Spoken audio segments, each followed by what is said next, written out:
ഷെയ്ഖ് ജുഫ്രി തങ്ങൾ അവർ ഇസ്ലാമിനെ വളർത്തിയെടുത്തത് സമാധാനത്തിലൂടെയാണ്. അങ്ങനെ കഴിഞ്ഞുപോയ മുഴുവൻ ഔലിയാക്കളും മുഴുവൻ സയ്യിദുമാരും സ്വാലിഹീങ്ങളും ഇസ്ലാമിനെ വളർത്തിയെടുത്തത് സമാധാനത്തിലൂടെയാണ്.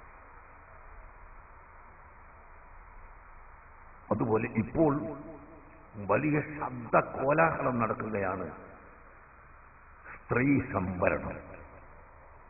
സുബ്ഹാനല്ലാഹ്, പാർലമെന്റിൽ വലിയ ശബ്ദ കോലാഹലം കൊല്ലങ്ങളോളമായി തുടങ്ങി, പാസാക്കാതെ കിടന്നു. പിന്നെയും ഹയാത്തായി വന്ന് അങ്ങനെ ചർച്ചയ്ക്ക് മറുപടിയും നടന്ന് ഇപ്പോൾ ഒരു കണക്കിന് രാജ്യസഭ അങ്ങ് പാസാക്കിയത്.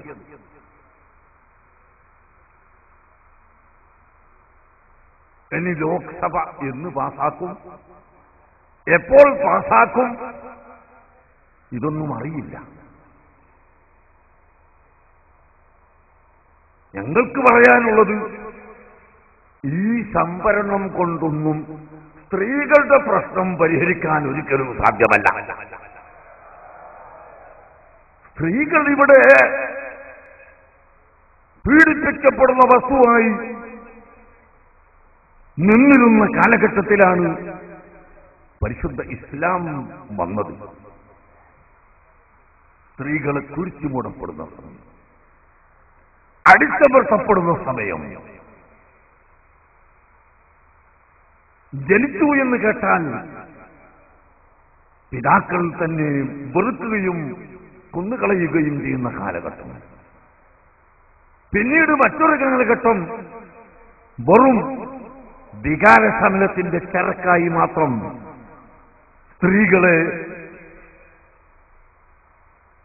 വളർത്തുന്ന കാലഘട്ടം.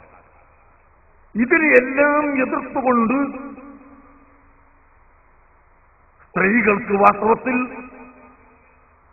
സമാധാനമുണ്ടാക്കിക്കൊടുത്തത് ഇസ്ലാമാണ്.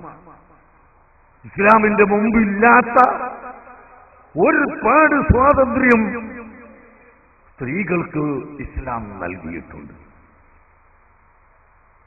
പക്ഷേ അതെല്ലാം ഒരു ഭാഗത്ത് മാറ്റിവെച്ചുകൊണ്ട്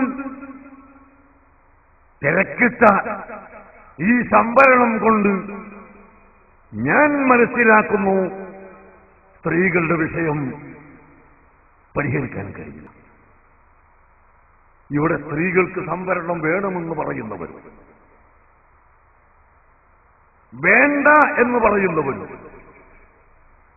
അല്ലെങ്കിൽ അതിന് ഉപാധിയുണ്ടെന്ന് പറയുന്നവരും എല്ലാ വിഭാഗം ആളുകളും അവരുടെ ഭൗതിക രാഷ്ട്രീയ താല്പര്യത്തിന് വേണ്ടി ചെയ്യുന്നു എന്നല്ലാതെ സ്ത്രീകളുടെ സംരക്ഷണത്തിന് വേണ്ടിയാണ് ഇത് ചെയ്യുന്നത് എന്ന് നമുക്ക് പറയാൻ പറ്റില്ല. കാരണം എത്ര സംവരണം ബില്ലുകൾ ഇതിന് മുമ്പ് കഴിഞ്ഞുപോയി. ഇന്ത്യ രാജ്യത്ത് എത്ര കഴിഞ്ഞു, സ്റ്റേറ്റ് ഗവൺമെന്റുകളിൽ എത്ര കഴിഞ്ഞു, എത്രയെത്ര സംവരണം സ്ത്രീകൾക്കിന്നില്ല. പലർക്കും പല വിധത്തിലുമുള്ള സംവരണവും അതിനുവേണ്ടിയുള്ള വാദവും അതിനുവേണ്ടിയുള്ള പ്രവർത്തനവും ഇതെല്ലാം ഇവിടെ നടന്നു. ഒരുപാട് കമ്മീഷനുകൾ ഇവിടെ വന്നു.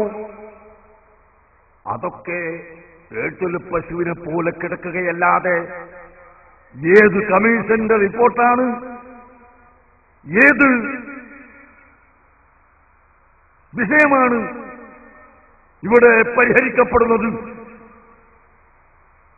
ഇത് നാം കാണുമ്പോൾ വാസ്തവത്തിൽ ഇതെല്ലാം സ്ത്രീകളുടെ ചാരിതാർത്ഥ്യവും സ്ത്രീകളുടെ പ്രാവൃത്തിയും സ്ത്രീകളുടെ സംരക്ഷണവും ഇല്ലാതെയാക്കാൻ മാത്രമേ ഉപകരിക്കുകയുള്ളൂ എന്നാണ് നമുക്ക് തോന്നുന്നത്.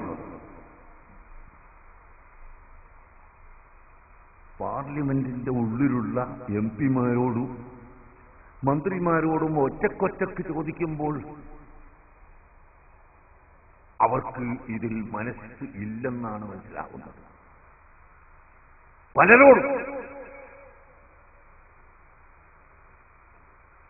അതുപോലെ ഇന്ത്യ രാജ്യത്തുള്ള മുഴുവൻ സ്ത്രീകളോട് ഒരു ഹിതപരിശോധന നോക്കിയാൽ ഇവിടുത്തെ ബഹുഭൂരിപക്ഷം സ്ത്രീകളും ഈ സംവരണം കൊണ്ട് അവർക്ക് രക്ഷയുണ്ടാകുമെന്ന് പറയുന്നവരാണോ അല്ലേ?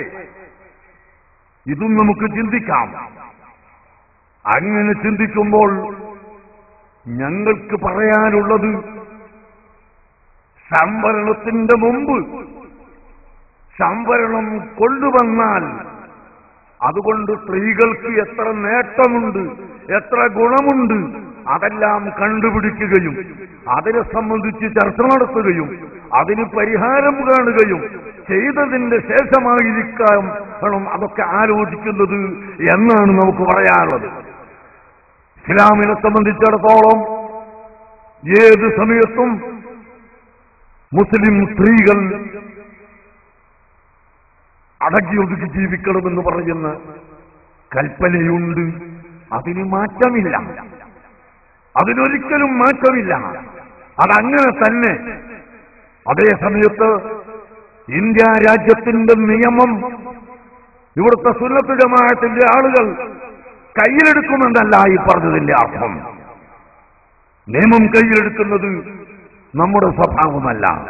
പക്ഷേ ഏത് കാര്യങ്ങളും ചെയ്യുമ്പോൾ ചിന്തിച്ചു നോക്കിയാൽ അല്ലാഹുവിന്റെ ദീനായ പരിശുദ്ധ ഇസ്ലാം മുഹമ്മദുർ റസൂലുള്ളാഹി സല്ലല്ലാഹു അലൈഹി വസല്ലമ തങ്ങൾ പഠിപ്പിച്ച ഒരു നയം, ആ നയവും അവിടുന്ന് പഠിപ്പിച്ച സംവരണവും അവിടുന്ന് പഠിപ്പിച്ച മാർഗവും അവിടുന്ന് പഠിപ്പിച്ച സരണിയും ഇവിടെ വന്നാൽ ആ കാലഘട്ടത്തിൽ സമാധാനമുണ്ട്, അല്ലെങ്കിൽ സമാധാനമില്ല.